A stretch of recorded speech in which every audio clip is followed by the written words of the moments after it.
Hi, it's Chris from Driver Training, and in today's video, we're going to discuss a topic that many people have problems with, which is setting goals and how they do it and what they need to be.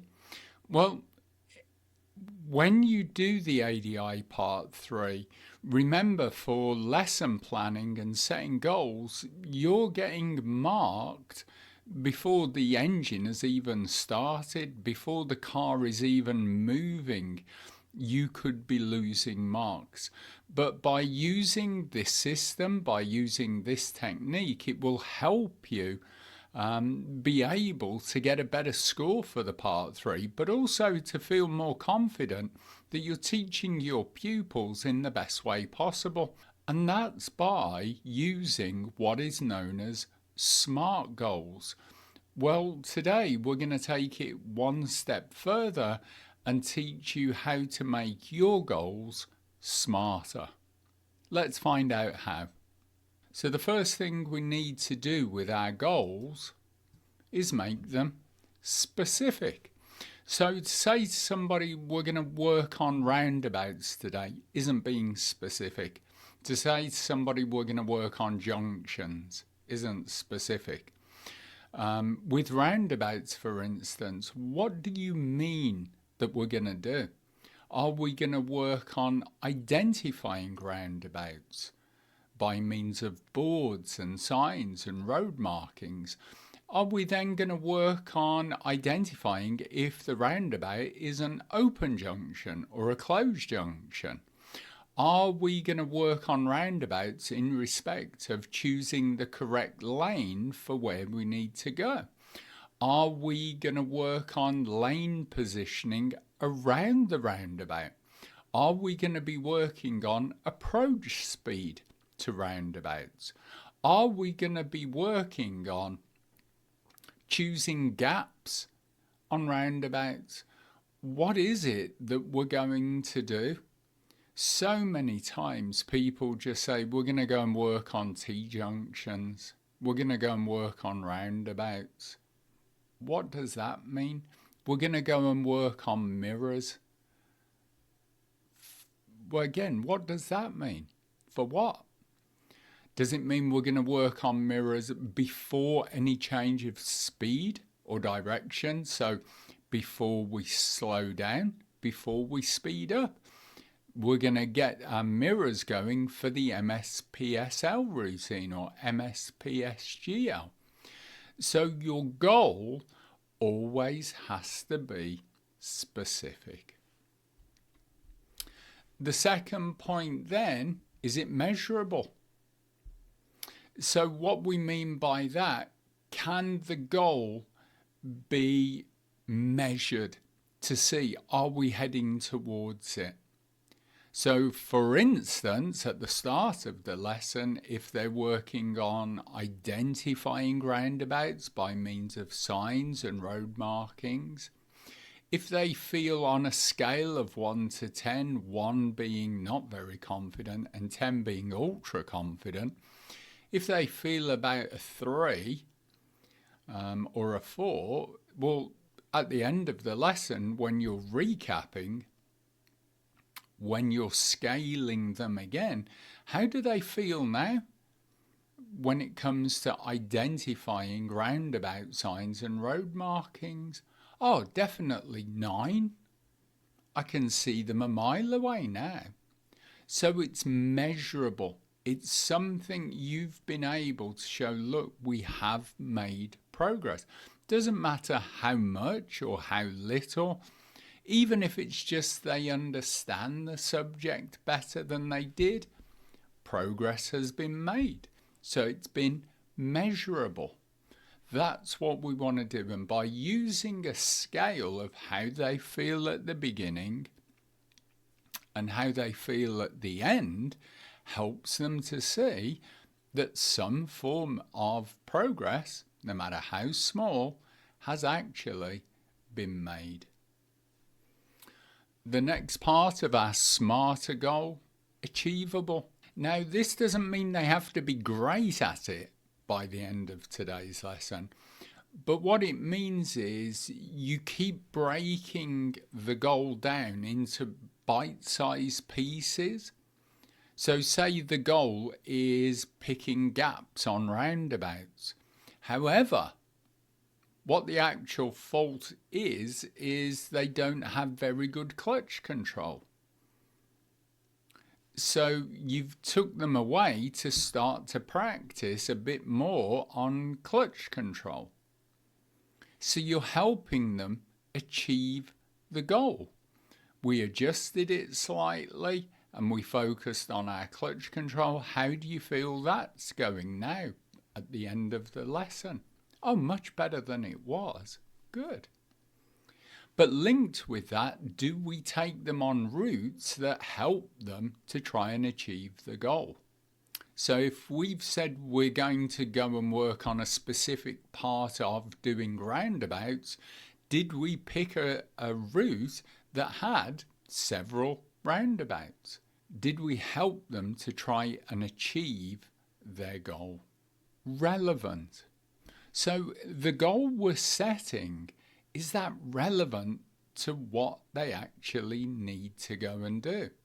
So again, back to roundabouts, we're working on gaps on roundabouts, but the goal we've set is about identifying roundabouts. Or the goal we've set is to do with checking our mirrors while we're driving. Well, why is that relevant to picking a gap on roundabouts? So the goal we need to set by assessing if it's an open or closed junction, then looking and trying to decide, is the car coming round towards us or is it actually going off at another exit? Then it's relevant to what we're doing, because getting good at identifying an open and closed roundabout, getting good at identifying and analysing what the cars coming around the roundabout are going to do, are going to help us judge gaps on roundabouts. So the goal we're setting is relevant. Is the goal we've set time-bound? Or are we just saying, we're going to work on this and we'll see how it goes? Well, that doesn't really help. So by the end of today's lesson, Chris, we should feel or understand more or feel better on our clutch control when looking for gaps on roundabouts.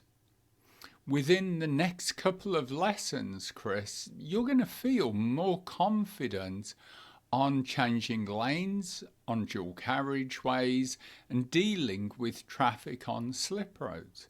So it doesn't always have to be by the end of today's lesson. It can be within the next 3 or 4 lessons. We should be feeling a lot more comfortable with whatever we're doing, because we're working on a skill that can't be done in an hour, hour and a half, or a 2-hour lesson. You know, it takes time to build up confidence. Because remember, confidence is built and not learned. So it takes time to build that up. But are we letting them know that this is going to take a bit longer? Otherwise, the pupil goes away feeling, I'm not getting this. And if it's something that's more technical or more difficult or more fluid at a higher speed, then of course it's going to take a lot longer. But generally, that's why when we set the goals, we say by the end of today's lesson, you'll feel more confident with, you'll be able to recognize, we're letting them know that this is a short bite-sized exercise, or we're letting them know this is something that is going to take longer. That's where SMART goals end. But by making your goals smarter, it makes it so much better. So the E is evaluated. It means during the session, are you evaluating how they're doing with regards to that goal? Are they getting to that goal? Well, our goal was identifying roundabouts by means of signs and road markings. Well, within about half an hour, they're getting every one. Great. So let's move on to the next goal. Or perhaps they're struggling with something. So I tell you what, Chris, let's go back to something a bit easier. Build our confidence with doing that and then come back to this. Are we constantly evaluating how they're doing with regards to the goal? And that kind of links then a bit later on your part 3 test with, was the lesson adapted? That's directly linked to, were you evaluating how they were doing with regards to the goal you set? Yeah, he's identifying the roundabouts. Yes, he's telling me if it's an open or closed junction. And yes, he's picking the gaps. Great, so can we go to a slightly busier one? Or no, he's still struggling with, so let's go back and work on that. So if you're constantly evaluating the goals, you'll know when to adapt the lesson plan to help the pupil the most at the right time. And the final part of our smarter goal, reviewed. This is the bit that so many miss on the ADI part 3. At the end of the session, was the pupil encouraged to review what they'd gone through? So remember at the beginning, Chris, we said we were going to work on identifying roundabouts by means of signs and road markings. And you said on that scale of 1 to 10, 1 being not very confident, 10 being very confident, that you felt about a 3. How do you feel now with regards to identifying them? Definitely 9, 9.5. Good. So what are the 2 main ways? Well, I can look for signs at the side of the road which tell me, and if there aren't any signs, then at least I've got the road markings and the view in front of me. Good. And then what do we need to do? Well, we need to figure out if it's open or closed. And an open junction is one that you can see clearly you can go. And therefore a closed, one that you can't. So what do we need to do at the closed one? Just slow down more, evaluate it, see if you can go, or if the view is really restricted, stop. Very good, Chris. You're coming on to this really well. So can you see, by using smarter goals in our everyday teaching, it's just going to boost not only your ADI Part 3 chances or your standard check test chances, but just your everyday teaching is just going to get so much better. And we've included this as a free download on the courses website, adionline.co.uk. Remember, subscribe and share our channel here at ADI Part 3 Help for more useful hints and tips. So remember, teach well, stay safe, and we'll see you all again in our next video.